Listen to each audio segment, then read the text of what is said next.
All right, I'll give the 5-second warning here, commissioners, and then we'll get started. We have a full agenda and busy day today. But before we get started with our agenda, I want to welcome some visitors that we have today. So we have a whole group of students from the Hispanic Center, and they're going to be here at the city participating in their summer learning program. And we're so excited to have you. Do you want to stand up so we can formally welcome you?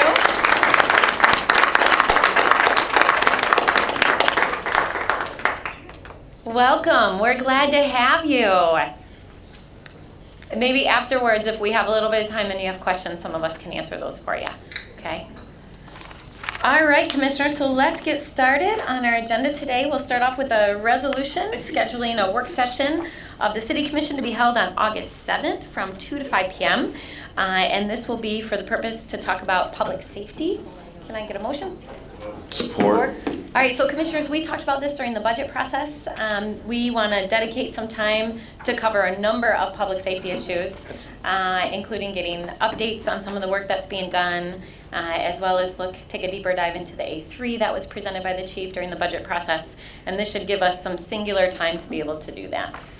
All right, all those in favor say aye. Aye. Those opposed, it carries. All right, next that will take us to a resolution approving the request from Actos LLC for a new microbrewery license to be located at 1251 Century Avenue Southwest. So moved. Support. All right, let's see. Any, City Clerk, anything you want to tell us about this? No, I think that Amanda's getting married this week, so she left You're me filling in. to do this. So no, they have all their approvals that they need, so they're all set to go. Great. One point of clarification I had someone ask about was I believe they already have a winemaker's license at that location. I believe so, I think because they this do is just meet- an add-on license, which is allowed by the state for manufacturers. Great. All right, any other questions, Commissioners? All right, all those in favor say aye. Aye. Those opposed, it carries. All right, next is a resolution designating the City Water Building, which is 1101 Monroe Avenue Northwest, as a venue during ArtPrize 2018 and authorizing the execution of a hosting agreement. So moved. Support. All right, Asante is going to tell us about this, and Commissioners, we've used this space in the past for ArtPrize, so hopefully you've all seen it when it is transformed with art. Yes, we've used it for the last couple years. We used it, Richard App was the curator the last couple of years. This year, Grand Valley Artists are the nonprofit that is wanting to host this ArtPrize venue. We're only going to use the first floor. We're not going to use the second floor. It's pretty straightforward. It's what we did in previous years. Simple item. Great. Commissioners, any questions? All right, all those in favor say aye. Aye. Those opposed, it carries. All right, next will be a resolution authorizing certain special events subject to Chapter 50 through 53 of the City Code. So moved. Support. All right, we have a long list of events coming up in July. I know many of you are already aware of a lot of them, but Yvette, you want to tell us about this? Absolutely. So this is our list of events that are occurring in July. We have a few events that just need some of the resolutions suspended. We're so excited. It's been such a busy summer, and I hope that members of Commission have had the opportunity to get out and about throughout the city to experience some of the wonderful events that we have going on. Great. Wonderful. Any questions, Commissioners? I do. I want to thank you again for your work on this, and I just have a question about kind of follow-up after events. Do we have like an opportunity for those who put on the events to provide feedback afterwards? Great. We sure do. So when we send the permit, we also send a link to a survey. Oh, good. And then after the event, we thank them for doing the event, and we resend that link for a survey. Great. Good, good. Thank you. Great. All right, any other questions? All right, I'll call the question. All those in favor say aye. Aye. Those opposed, it carries. Thank All you. right, thank you. All right, next will be a resolution approving a contract form for pre-need sales for cemetery spaces. So moved. Support. All right, Mr. Joe Sulak, you want to tell us about this?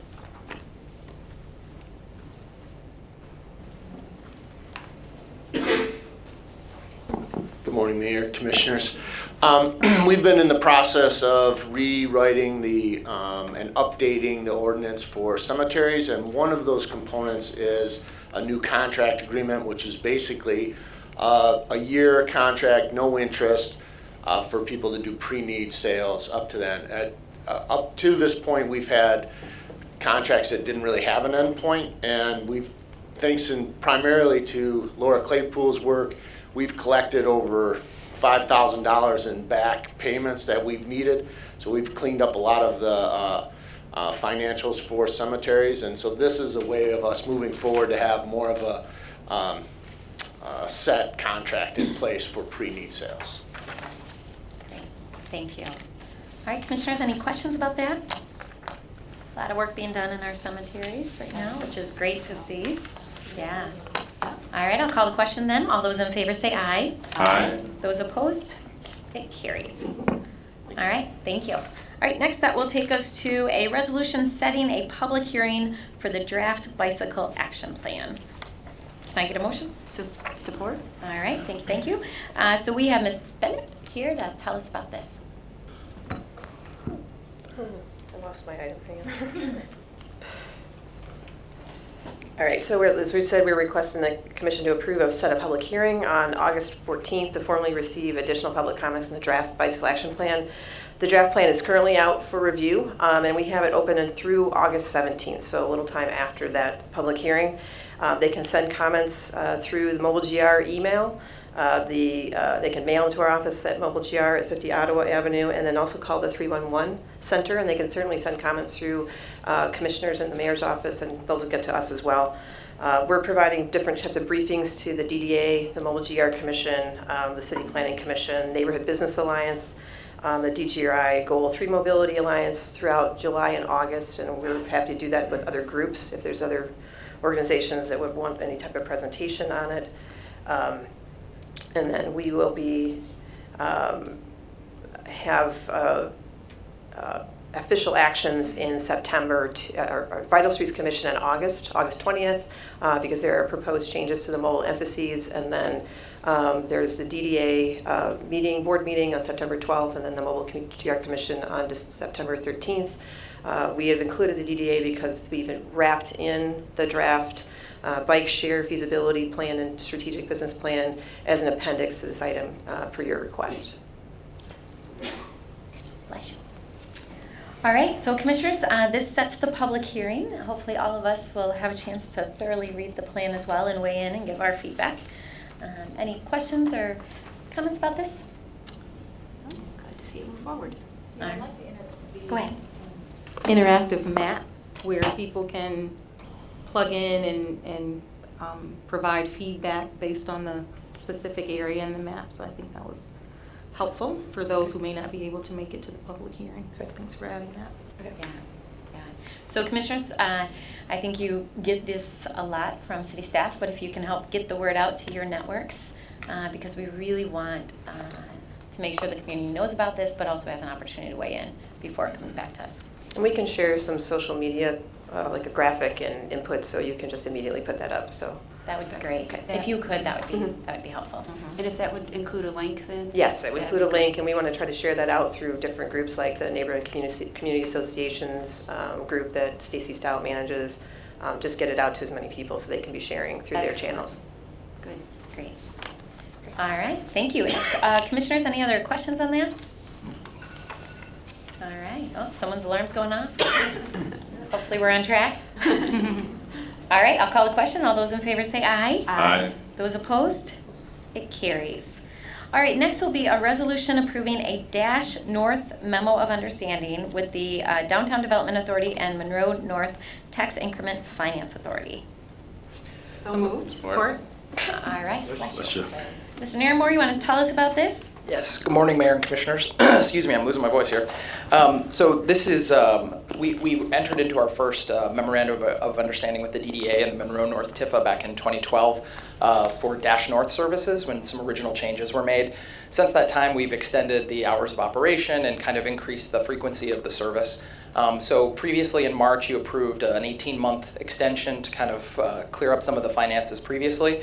So what we're proposing with this is for one additional year, because new service starts August 27th, which will be a significant increase of service for DASH, which we're really excited about. But as part of that, both organizations have wanted to go through a new process for budgeting for this next year about different contributions. And so just to say is the DDA's contribution would be increasing to $8,333 a month. So total contributions is about $180,000 a year, all going towards capital reserves. So. Great. All right, commissioners, any questions? I ride the Dash myself, and I just see more and more people getting on it in that area, so that's good. Of course, there's a lot more development, and there will soon be more residential online, so this is great. Yes. All right, and I know we talked about it in Monroe North TIFA and at the DDA, and there's a lot of support for this. All right, I'll call the question. All those in favor say aye. Aye. Those opposed? It carries. All right, next that will take us to a resolution setting the date to consider a zoning ordinance text amendment relative to group childcare homes in residential zone districts. Support. All right, Ms. Suzanne Schultz, you want to tell us about this? Like the price is right, come on down. This is a really simple one. We have had over the course of a number of years, there's state licensing requirements for daycares, and we've also been dealing, we just had an amendment for adult group homes. They set the number and the state does all the licensing for daycares. Every request that we've had in front of the Planning Commission's been approved. And we have a couple daycares right now. This was part of a bundle of amendments related to the alcohol stuff, and we've severed that from that because we have several homeowners who would like to do daycare. And this would allow that without having to make them go through the special land use process. So that's just why we put this on separately to move it forward. Great. All right. Commissioners, any questions? All right. All those in favor say aye. Aye. Those opposed? It carries. All right. Next, that will take us to our last item. Surprisingly, wow. But I should not speak too soon because I think this is. Oh, we have a walk-on? Yeah, just a public hearing instead of a special meeting. Oh. I didn't get a copy of that. So I need to suspend the rules? Not for this meeting. Okay. The next one. All right. I didn't have the most updated one. So let's do that one and then we'll go back up to the Housing Advisory. This is a resolution scheduling a special meeting of the City Commission to be held on July 24th at 4 p.m. In City Hall, and the chamber's right here, for the purpose of Third Ward candidate interviews. Can I get a motion? So moved. Support. All right. All those in favor say aye. Aye. Those opposed? It carries. All right. Now that'll take us. Thank you for catching that. I didn't have that on my list. So next is a recommendation. This is actually recommendation number 11 from our Housing Advisory Committee. We've been working on this for a while now. We had a public hearing, and this is related to the residential rental application ordinance. Can I get a motion? So moved. Support. All right. So how about we start with Eric DeLong, our interim city manager. Thank you, Mayor. So we've been working on this for some time. So it was one of the recommendations of the Housing Advisory Committee. The ordinance was placed on your agenda on June 5th to set a public hearing, and we held a public hearing on June 12th. And through this process, and very intensely since around June 5th, we've been working with stakeholders to help improve the ordinance. And so the ordinance has evolved quite a bit since that time. We've had 2 individual meetings with 2 groups of stakeholders. And then we had 1 joint meeting where we brought everybody together. And the ordinance that's on the agenda today for Committee of the Whole and also on the night meeting tonight is a result of that work. So I think we're very close to having a very good ordinance. And it's one that we've achieved general consensus on. We're maybe as close to general consensus as we can possibly get. So since the ordinance was published, there have been a few other changes, and I'll get to that in a minute, and we'll talk about those. So the ordinance does several things. And let's talk about what those do. First off, it does not, I just want to be clear, it does not ban or cap fees. So that was one of the requests of Homes for All, particularly the advocates. And we feel that that would be an overreach and would invite criticism, litigation, and would kind of defeat the purpose of moving forward with trying to regulate rental application fees. So I just want to be clear that we've talked about that in the work group and have been very direct about our recommendation regarding that. Okay, Commissioner Lanier, I know there's questions about this. I didn't quite understand what you said wasn't included. You said capped fees? This does not ban the fee. Okay. It regulates Ban the fee. Okay, thank you. Sorry, that just wasn't clear there. But Eric, or maybe even our city attorney, can you speak to this? Because I'm assuming I'm not the only one that has had questions about this. This idea that there are concerns about the legality or a potential lawsuit, or that it's inconsistent with state law. Can you speak to Sure. kind of the background? I think that is why Jessica would Jessica, I didn't even see you We there. didn't see you back there. Welcome. I know you've been working on this. So can you speak to that a little bit and tell us potential concerns with the request to ban or put a hard cap on fees? Sure. Good morning. So the request here from the Homes for All advocates has been that they want to eliminate the fee charged in conjunction with an application altogether, so prohibit it altogether.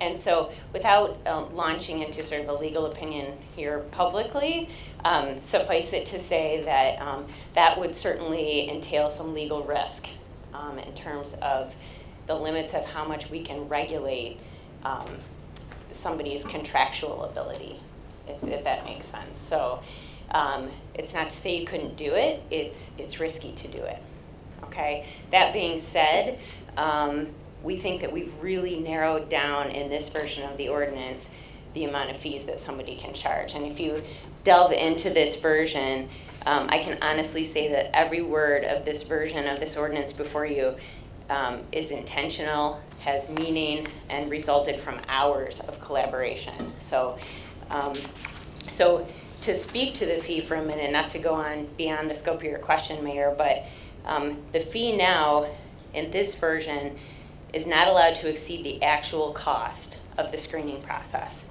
And that has to be documented by the rental property owner and can only include the things that are specifically listed within this ordinance.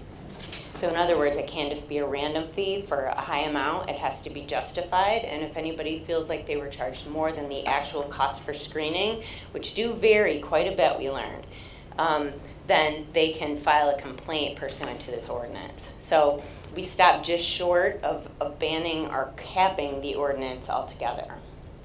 Okay. I don't know if that answers your question. But we think we've achieved the purpose.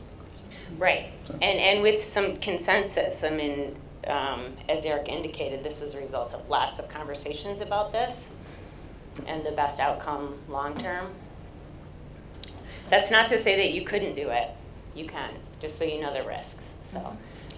Okay, Commissioner Kelly? Yeah, a couple questions about this.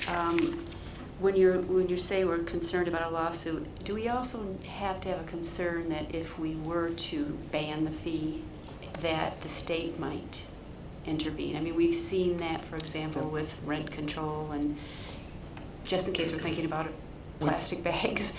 So is that one of the concerns? Yes. Do you mean, Commissioner, like a preemption issue? Yes. I think that's a possibility. We talked about that explicitly in our stakeholder meetings. That is one of the concerns. And it's happened on other items regarding rental housing. And this clearly could be one of those things that would spark additional interest. Right, well, I wouldn't want to see that triggered, and apparently you're also worried about other lawsuits. And then the other thing I wanted to ask, in terms of exceeding the actual cost, it looked to me like there was built into, let's say you're a property management firm, for example, I think that'd be more likely than an individual landlord.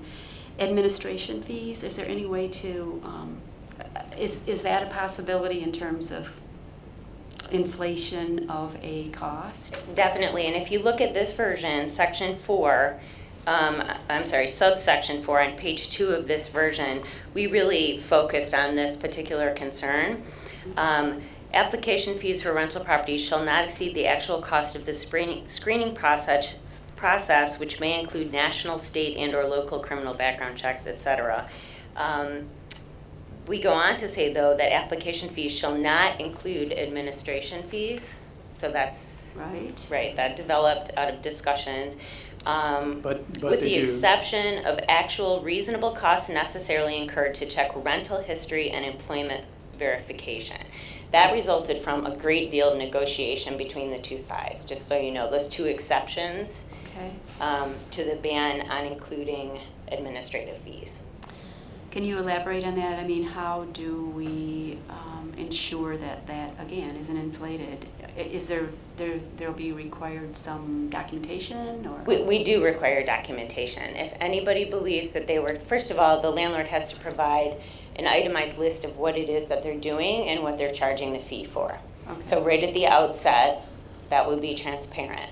And then secondly, if an applicant feels that he or she has been, some aspect of this has been violated, then they are allowed to file a complaint, at which point we undertake an investigation and we review those charges. Okay. And then I had another question, and it was difficult because I was working from an email I received, and it didn't match up with our section numbers, so. I have them side by side right now, and I'm looking for Okay, that very yeah, thing. you can give up, because we'll just Well, ask and- Jessica. The yeah. question was the word allowed versus required. And actually, that's since changed to permitted, and I think Oh, okay. this is a good indication of how, and we were still getting changes last night at, 11 p.m. So, Okay. just so you know, they keep coming in and we keep trying to incorporate them, so I apologize for the confusion. You should see the red line from the first version to this version. I mean, it's not even readable, so.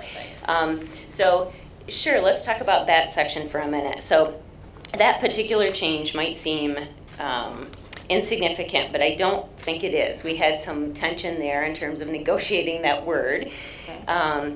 And how it now reads is a rental property owner shall also provide the applicant with any paperwork or copies of electronic correspondence generated as a result of the screening process to the extent, now it says permitted, by state and federal law. Okay. And so the housing advocates felt very strongly that they want applicants to be able to be entitled to whatever results from the background check, right? So whether it's paperwork, and keep in mind this process varies quite a bit. Sometimes it's paper, sometimes it's electronic correspondence, sometimes it's very generic depending on the screening agency used. So it varies a great deal, but they felt strongly that they should be entitled to something for that application fee. We did want to make sure that that was limited, though, to protect the rental property owners to the extent permitted by state and federal law. We can't make them turn over things that they can't turn over under federal law. So there had to be a balance there, and that's how we arrived at permitted. Okay. So Commissioner Lanier has a question. City Manager, I know you're trying to get through your steps. The only thing I want to ask is, Pretty well done. if you could just give us the timeline in which you had multiple meetings with the stakeholders. I want to kind of get it in my head, so I know when it became, when we voted on it to allow it to be a part of the public hearing. I know when it was part of the public hearing, but I don't know when those meetings took place with the stakeholders, and like you're mentioning here now that. So they there are even happened, emails. June was a very intense month when most of those meetings happened. Okay. So, and we may have had a meeting with one of the stakeholders prior to that.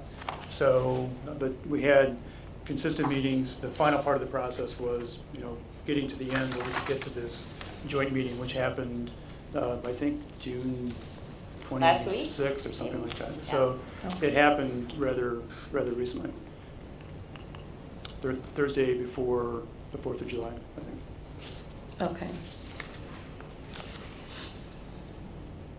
Commissioner? Yeah, I appreciate the work that's been done to bring the groups together to try to come to some consensus, and I feel like we've gotten there. I just, as we talk about this and the idea of capping fees is still, I'm glad that it's not in there. And, at the end of the day, owning a rental property is still a business. And while we know that the concerns around affordable housing in our community are real, I just want to be careful of unintended consequences around this, similar to what happened with single-family home inspections, in the sense that that had really great positive impacts on the quality of housing in our city.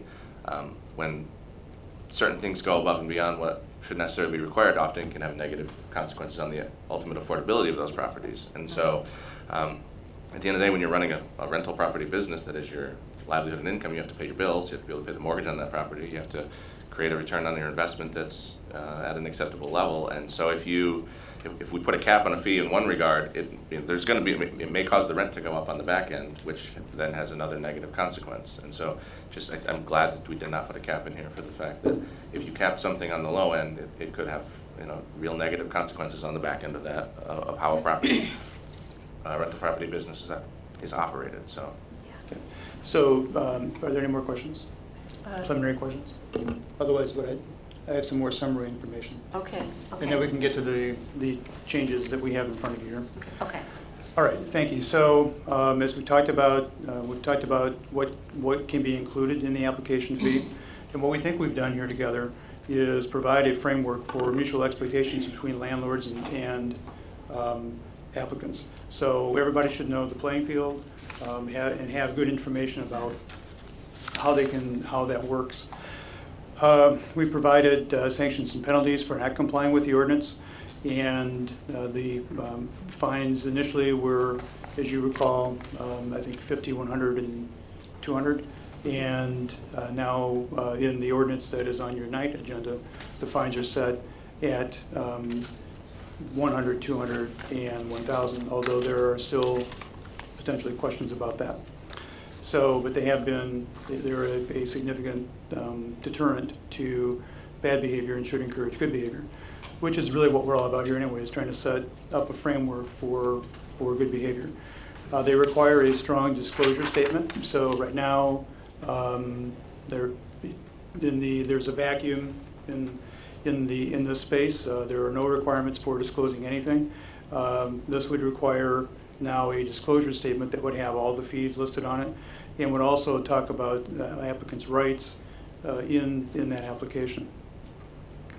They also now applicants will be entitled to get information about services that were used in evaluating their credit or their criminal background history. So if there is a problem, they can actually call those people or that firm and try to correct any misinformation that might have been found. They get an itemized receipt under this ordinance, and the fee is also returned. And if they are not screened and do not get the rental property that they applied for, so it provides for the return of the fee. It also, ordinance provides that the rental fee be included in an ad for a property. So if we're looking on MLive for rental properties, if I have a property, Eric's property, application fee, $40 should be in the ad. So that means that consumers can look at the various ads and say, oh, I'll try this one for 40. I don't want to try this one for 100. So you can kind of look at the marketplace that way. And it also includes a provision that guards against advertising rents or advertising units for rent that are not actually available for rent, which is one of the things that, one of the anecdotal things that we have heard has happened occasionally. So also the ordinance in its newest form does not provide for third-party complaints, but it does provide for third-party assistance. And so, and I think that's an important distinction that we can talk about in a minute. So that gets us to the new version that's before you right now. And so this is based on the version that was on the agenda, and it has just the few changes that Jessica talked about have come in after publication of the agenda, and these came from both Homes for All and from the Rental Property Owners Association. And so the one change that didn't come from anybody, it came from Jessica, is the first change you see in blue, which is basically just a clarification. Then you get to page 2, of the ordinance in section 3, and you can see the word allowed has been changed to permitted in this section, and that Jessica's already talked about. The same change happens in section 4. And then in section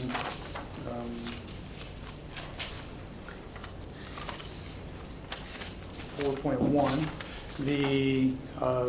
when we talk about, we've kind of put this or believes that the rental property owner has violated any of the requirement of the ordinance. That's where this is kind of the complaint process, and says, you know, you can, what it is meant to say is that all the items in the ordinance, you have to comply with all the ordinance in the, all the items in the ordinance, and if you don't, it's a violation.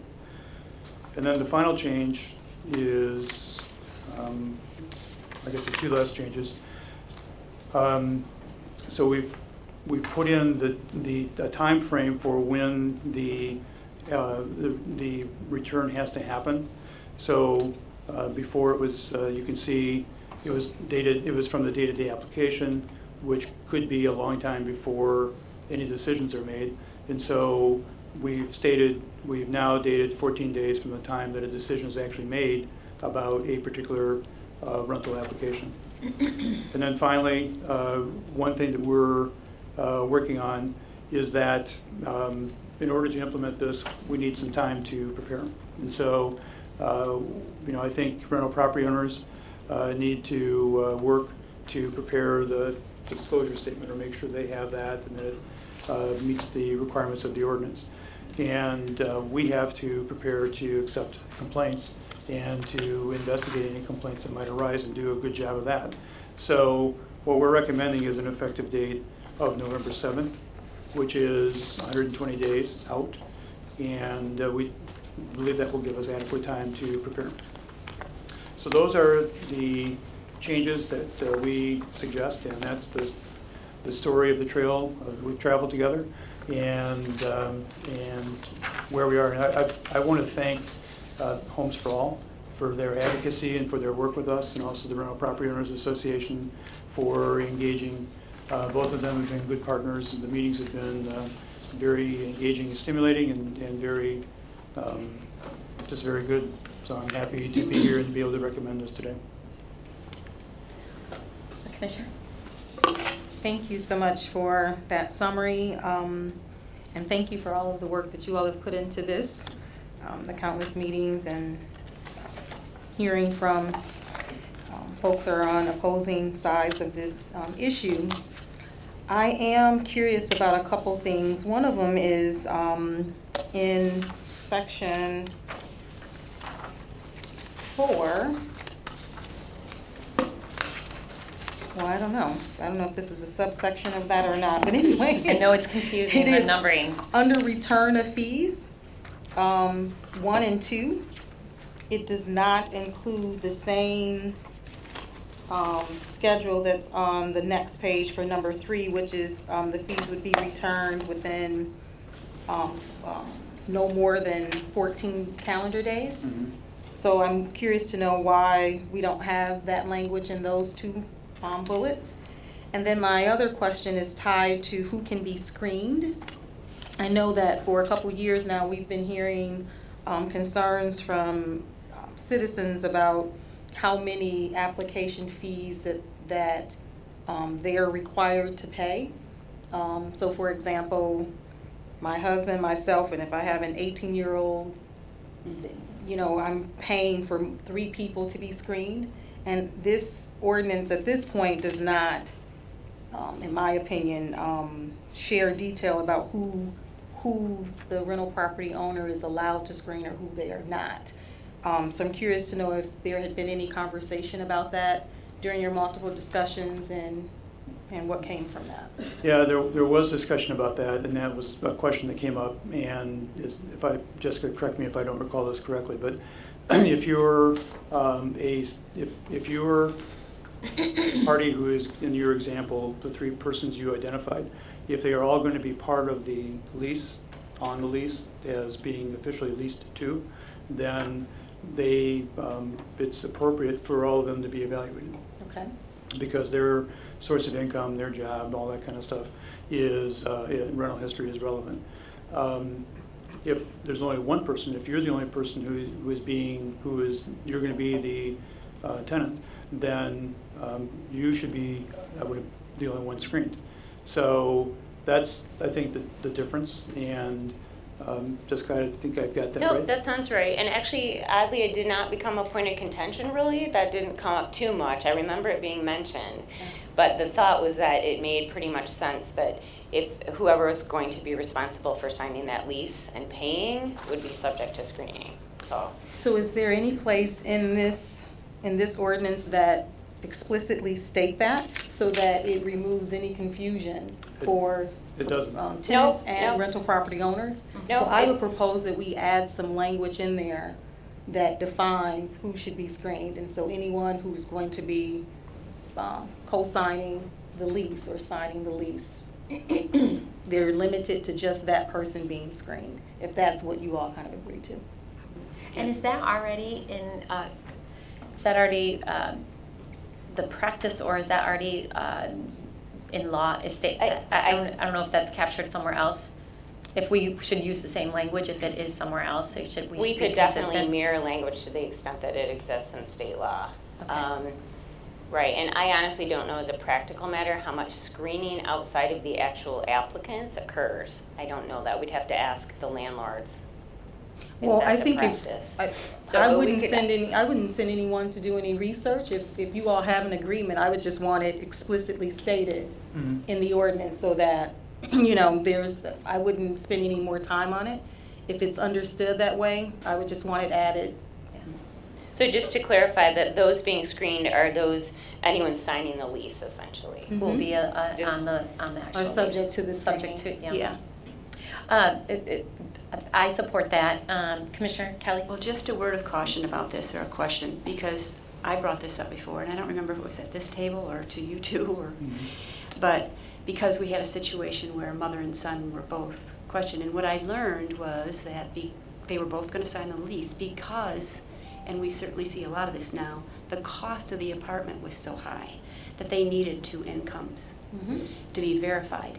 Now, there's a potential, I think, if you were to have 3 people or 4, maybe you've got, and they're 18 and older.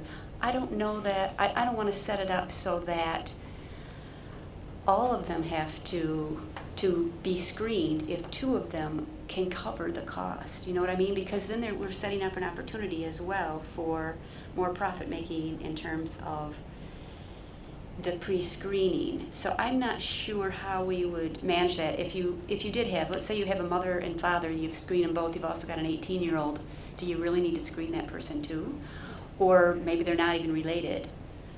If they're going to be on the lease, I think it's reasonable for a property owner to want to screen them if they're not co-signing the lease with the mother and father. So in the example with the mother and son, Yeah. it makes sense that the 2 Absolutely. of them are screened. It's more the If it's unrelated. a mother alone and her son isn't going to co-sign, Yeah. then it makes sense for just the mother to be screened. And I think, Mhm.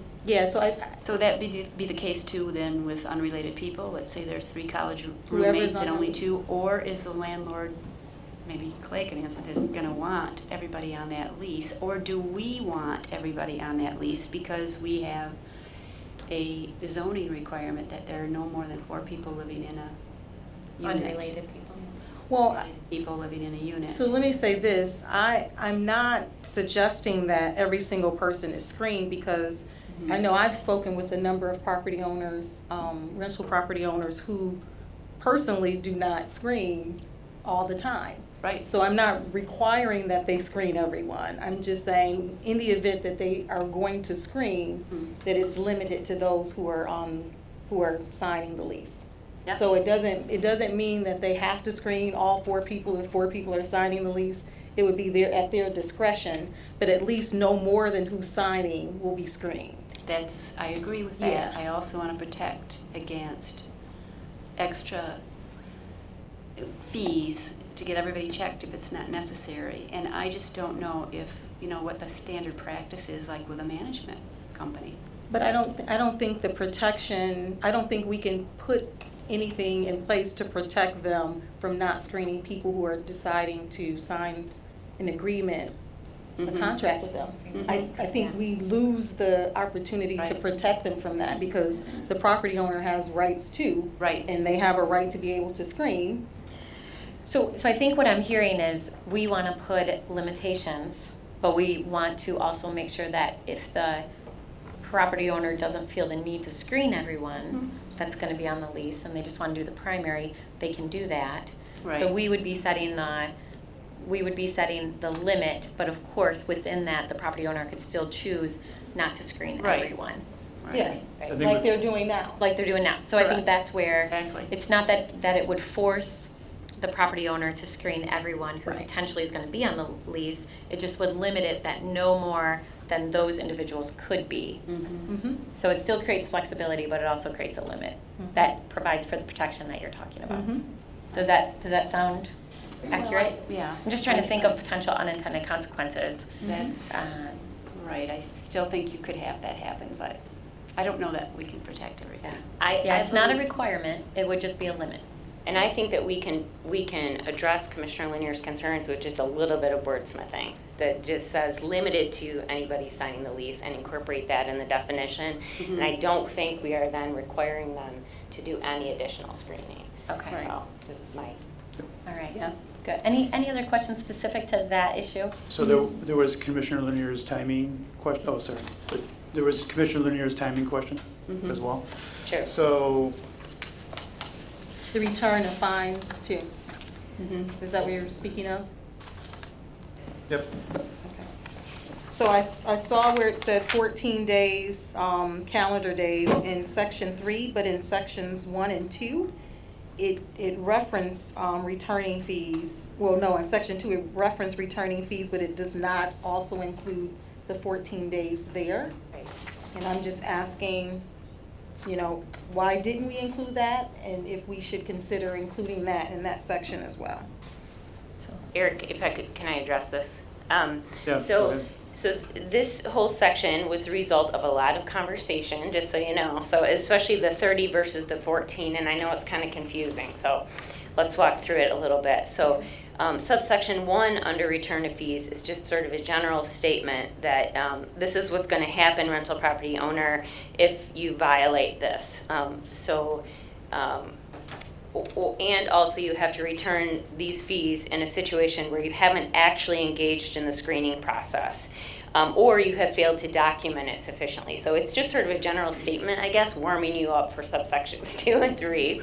So then 2, this was a point of contention. We spoke a lot about how that the return of fees would be made, and there are a lot of practical considerations that we hadn't even thought of. For example, very few people pay with cash anymore, and very few rental property owners want to sort of be dealing in cash, which is understandable. So after much negotiation, we came down to this, which is that the return of the fee shall be in the form in which it was made by the applicant whenever possible, which was the best we could come up with as sort of a compromise. So in other words, if they paid with a check, then the landlord's first inclination is going to be a requirement to pay with a check. If for whatever reason that's not possible, I can't imagine why that would be, but then they won't do it that way. I think one example would be if somebody applies online using a credit card, that can complicate things. So for example, the landlord doesn't have access to that credit card information, especially if it was done through a screening company, so they can't put a credit back on the credit card. So the landlord is supposed to make an effort to, again, return the fee as it was made by the applicant whenever possible, and in all other cases, the return shall be in the form of a check made out to applicant. And we did discuss whether like cashier's check might be better, those types of things, and the general consensus was that actually checks are easier for people to cash, even those who do not have bank accounts and so forth. So that's what number 2, the thrust of it is. And then number 3, and again, just yesterday we were still talking about these time periods, and this number's moved around quite a bit. But we envisioned a scenario where the rental property owner gets, let's say they get like 10 applications at a time. And so they're going through the process of processing them in the order in which they were received. So they've got 30 days and they've got 10 of them there. during that process, after someone gets screened, and that the unit is no longer available, we had to define that, and we defined that by saying that, and we define it elsewhere, if not in this particular section, but that the person passes the screening and they actually accept it and put down a deposit. Because what we heard from landlords is a lot of people just take off, never put down a deposit. So that's when the deal is sealed. At that point, any applications that have not yet been processed, the landlord has to return their money within 14 days. So there's an overall 30-day window, and then there's 14 days from the date that the rental unit is no longer available to get the money back. So then am I to understand that Section 3 is addressing when Section 2's refund would be issued? Yes, it clarifies both 1 and 2, I think, in more Okay. detail. Yep. Okay. Yep. And then I have one other, With the formatting. yeah, and then I have one other question regarding 2, or I guess all of it. Can a landlord return the prospective renter's check back to them? So if I wrote the check to a landlord, they did not screen me, and it's time for them to return, is it allowable for them to just give me back my check that they haven't cashed? Oh, yeah, we did talk about that initially too, and at some point, we decided to remove that. I don't remember, to be honest with you, why that was. If Okay. it hasn't even been cashed, it would seem that just voiding the check or returning it could occur. And I would need more practical input about how that works to Okay. remember why we took that out. Okay. But I do remember it was a consensus. Okay. So, Yeah. for what it's worth, do you remember, Eric? Well, we took out the just hand it I back to think we them wanted this, option. we wanted to be very clear and simple, and so we simplified this section quite a bit and said because most businesses, if they receive a check, will cash it. So, yeah, and so the repayment would be by check in most cases. Did you have a question Well, related it to wouldn't that? preclude anybody from holding on. I mean, there's going to be some examples out there holding on to that check and then just returning it. They're still getting it, Right. right? And I do believe that that option, Commissioner, falls within the first sentence. So they are allowed to return it using the same method in which the payment was made by applicant. That's actually the preferred required method whenever possible. So that would definitely encompass a situation where I didn't even cash this, here's your check back. Okay, So, perfect. okay. Good. Jessica, can I ask a question about number 4 on the last page? Sure. And I think there's a couple number 4s, but I'm I know. specifically looking at this one. They're in different sections. About the notification explaining reasons if to the applicant if they're denied. Sure. So the link, I'm comparing it to all of my notes during the public hearing. And I just want to make sure that this captures some of the feedback that we heard around making sure people are made aware of why they were denied and having access to the documentation. Do you feel like this language is strong enough? Some of the feedback I received was people wanted, from the public hearing, people wanted individuals to have a copy of their report.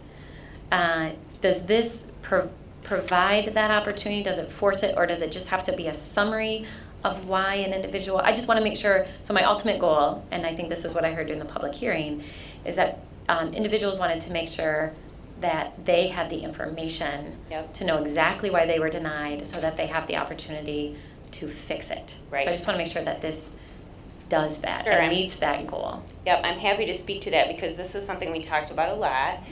Definitely there's a desire to understand why you didn't get the unit, right? So this, sub 4 on the last page, actually supplements, so this written explanation, written notification statement, which we will have to work with the landlords to help them format perhaps, explaining the reason or reasons that the rental unit was not offered to applicant, actually supplements the requirement that they provide the documentation, which you might recall we were talking about at the very beginning of this discussion. So not only do they have to do that, but they have to give them, in essence, the result of any paperwork or copies of electronic correspondence generated as a result of the screening process.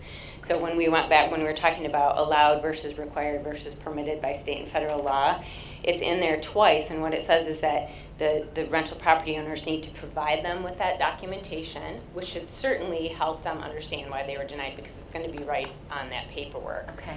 And that, in addition to that, this requirement is a written notification statement explaining the reason or reasons that the rental unit was not offered to applicant. Okay. So you've, So- so this is, okay, that's helpful. So it's 2 layers. We talked a lot with both groups about this sub 4, and this is what we came up with. Okay. That's helpful. But I think I think we need to be clear about what we think people are going to be receiving. So, because there are limits on the applicant or the rental property owner does not always get like a complete statement of what happens. What they get is this person is either in a certain grade, meets or doesn't meet, could be pass fail, and so they'll know that in that instance that they either made it or didn't meet the financial requirement or the criminal background check, for example, and they'll also know the agency which did the analysis and provided that information to the person doing the screening. So that's what they'll have, but they won't have a complete credit report or a complete criminal background check, probably, because I think I don't know that the rental property owners always get that, and if they do get it, I don't think that they may not be permitted contractually to share it from a contractual relationship with the screeners. So I think we were going to get a lot of information about whether they did or didn't make the screening, but they're not going to get like a complete credit report. Okay, that was my.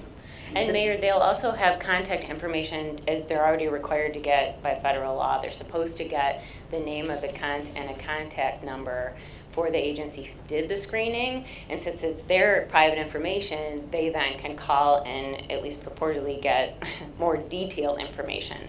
But if you've seen one of those printouts from the screening agencies, they're very vague. Yeah. Very vague. So that being said, this was our attempt to sort of bolster the level of information that the applicant would get. Okay, thank you. Okay, can I ask one other follow-up question? Can we also, and maybe we just work with our partners to do this, can we also put resources when someone is denied to direct an individual or a family, like let's say to the Housing Commission or to other resources in the community that then can work with them if they need support? Are you suggesting that would be like in the explanation of denial or in the order? Yeah, Okay, like where right. resources of where they can go if they need additional support in either addressing issues that came up in their reports or have additional needs based on what they found. Right. I wouldn't see the harm in that. Well, so we could do that in collaboration with RPOA, They're the ones that would probably be developing along with us, the form, so that'd be something I think we would know more about perhaps than they do. Yeah. So I think if that's okay, if we can work that out, I think yes. So. Okay. Commissioner, Yeah, so, do you have your hand up? Nope. Okay, Commissioner Lanier. so now I'm curious to know what the process will be for promoting these requirements. So in the event that a property owner is not a member of the RPOA, I think starting with the RPOA is a really good way of getting a large number of rental property owners. But I'm concerned about those who may not be members, and how do we get this information in their hands so that we can, in this 120 days, avoid, after that point, people still practicing ways that we're not comfortable with. So You must have a list from the rental cert program. That's what I was going to say. We'd start there, Okay. so we know the rental properties that are certified for rental. And I think that between the two sources, I think we would cover most of the universe. And then we'd also work with our communication staff to promote it and find other ways to do that. So that's part of the implementation process. But yeah, we'd start with the rental housing certification list. All right, Commissioner Kelly? I don't know if this is where this fits in this section 4 here at the end or not, but I did have a question about whether a third-party person could assist in some way, somebody who's filing a complaint. If we could just address that. Yeah. I know there was some additional requests and I think we should talk about it at least, that if somebody, say, working at a property management firm thought that something was inappropriate, could they be a whistleblower? But I don't think we're gonna see that, but I can envision people wanting a little help to get things sorted out. Right, and Commissioner Kelly, I really think it sort of goes without saying, but that being said, I mean, because I really struggled with that, of course they can have assistance, you know, anyone can help anyone fill out a complaint. That being said, I do believe that the applicant who's filing the complaint needs to, under the law, actually be an aggrieved party. Yes, yeah, That makes that sense. makes absolute sense. So, that being said, if it would help to clarify that the applicant or his or her representative, that, you know, that's a giant sort of loophole that says, you know, or with any assistance. Yeah. I don't know. Well, yeah, because we're gonna have cases where somebody could be disabled, somebody just Oh, needs of some help, course, there are all right, kinds of right. possible Yeah, and of situations. course, all of them are absolutely entitled to use any assistance that they need, as long as the actual person filing the complaint, again, was the aggrieved party. I mean, Exactly, yeah. right, so I don't know if we can add something. We could add some wording. I think that'd be helpful. Okay, and then are we gonna talk about fees? We could talk about fees, yes. Okay, I just, Let me see if there's any other questions about any of the text or the content. Commissioners, any other questions? Okay. good. All right, so Commissioner Kelly? Well, I just wanted to talk about the fines, I shouldn't call them fees, they're fines. And because I also had a question posed to me about that, and I just want to clarify something. First of all, I think I was pleased to see that we were going to, there's no cap, like Commissioner O'Connor said, and that we are going to have some fees that will hopefully stop this, put a stop to it. The question is for me, about the initial fee. One of the questions that I got was, is this initial fee of $100 too much in light of the fact that there may be people who are caught by surprise and unaware, and of course we want to get the word out? Or is this clear enough? I mean, I don't want to, we're innocent until proven guilty, you know, situation like that. Maybe the fine has to be at least good enough to cover the costs that were incurred. But are we over penalizing with $100? That was the question that I got for the initial. And that was a topic of much discussion. The Okay, fees. please talk There's about a- that. There's a real spectrum there. I mean, I think some people want the fee to be very minimal. Some people want it to hit really hard. So again, this was a result of those conversations and sort of a compromise. First time, okay, $100, kind of a slap, but ignorance of the law is no excuse. Right. Then, you know, Thank you, 200, attorney. let's get back to basics here. Praise. So then 200, you know, okay, and then 1,000, now that's starting to hurt. Now I think Clay would say it's too much right out of the gate. So this is really a policy decision, frankly. Yeah. This is up to you guys. Yeah. Well, that phrase, ignorance of the law is no excuse, is how we pretty much run things all the time, isn't it? We also work with people. That's right. That's right. And the education piece of this, of course, which the mayor Right. just mentioned, and the outreach is going to be huge Right. to try to prevent, you know, fines right out of the gate. So Right. So, and recall, we started at 50, 100, start at 200. 50. Yeah. So, there's a range there that you can pick from. So I think I believe everybody, from the discussions that we had, I believe everyone will act in, enough people will act in good faith in this process. So I have,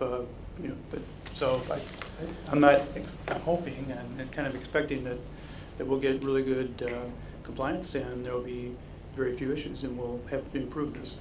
But we do need to have, the ability to intercede if we have to. So, if you believe that optimistic and maybe trusting approach, then then a lower first fee might be appropriate. But I think the top end is pretty good. Mhm.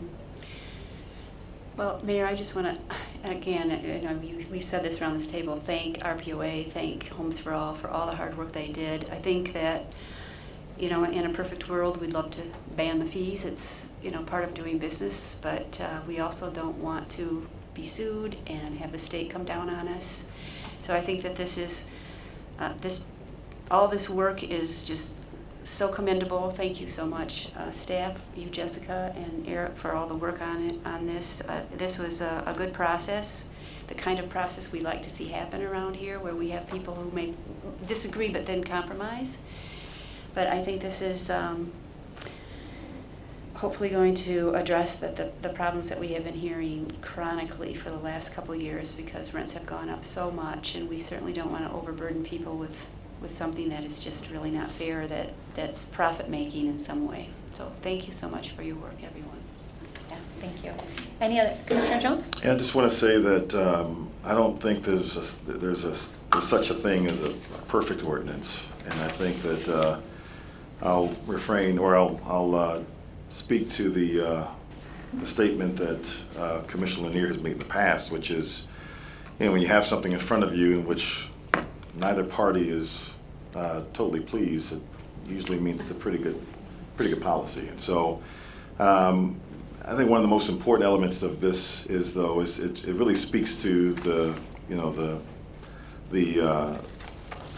realities of today, and the real struggle, the lack of affordable housing, and the fact that we have to, I think, be very, very intentional in letting everyone involved know that we are committed to do our part, I think, at the city to make sure that rules are followed, and that folks who are desperately seeking affordable housing don't feel as if they're getting the runaround, or feel as if they're in a position to where they can't access affordable housing because they can't even afford, the fee structure. I just think that, and for those, and the one thing I refuse to do is I would never want to put all property owners in one bucket.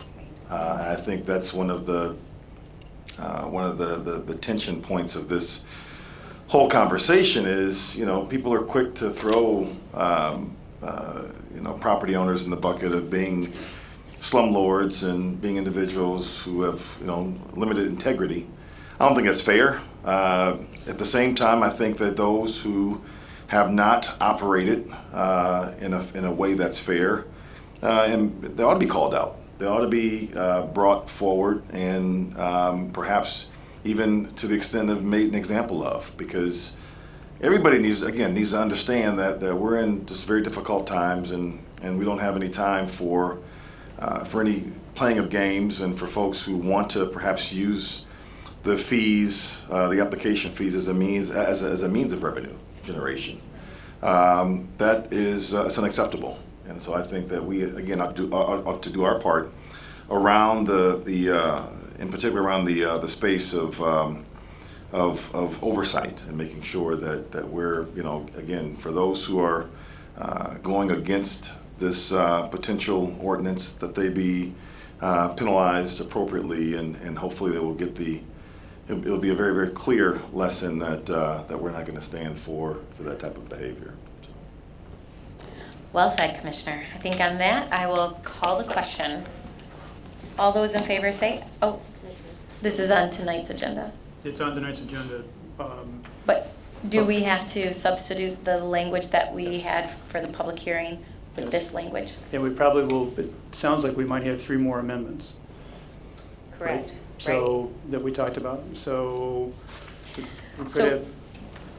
Sorry. So I should ask for a motion to move forward the amended version with the amendments we talked about this morning for tonight's Exactly. ordinance. Correct. Okay. So can I ask for, am I right, City Attorney? So can I ask for a motion to move forward the amended version of the ordinance with the additional amendments that we talked about this morning? That Jessica wrote down diligently. So maybe we can So- Yes. Yeah. Support. So we can make sure that we're all on the same page. Yes. So here's what I think we've got. And we've got We want to be clear about only person signing the lease. No more than person signing the lease can be screened. Less than that can be, no more than can. We want to provide resources when someone is denied a rental unit because they failed in some way. And we want to add the phrase his or her representative in the appropriate spot. Those are the 3 things that you have, Jessica? Yes. All right, thank you. Thank you for that recap. Okay, I have a question. So when we first took this up, we had a motion and a second. So we're gonna have so we can either have the mover and the seconder put through those amendments, that way is a friendly amendment. And then we have that, because otherwise we still have amendment, we have the amendment and then the other one, so. Who moved? It was, well, you all yell at it at the same time, but it does one. Whoever I choose, whoever I like. No, it was Commissioner Kelly was the mover and Commissioner Jones was the seconder. So if you're okay with those amendments, we can just add those points right to this original motion. Yes, yes. Good with I that, will- Commissioner Jones? That's fine. All right. Okay, All yeah. right, It's cleaner. thank you. Yes. So you amended your original motion to include those, and Commissioner Jones seconded that. So that's the question before us. Yes. And then this will come back before us tonight for final approval. All those in favor say aye. Aye. Those opposed? It carries.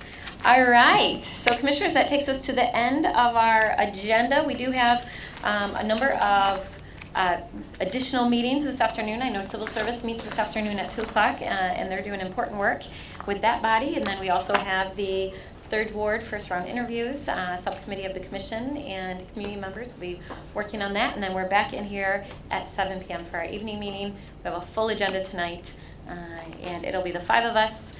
So tonight I'll ask for the motion to excuse Commissioner Park, who's out of town right now.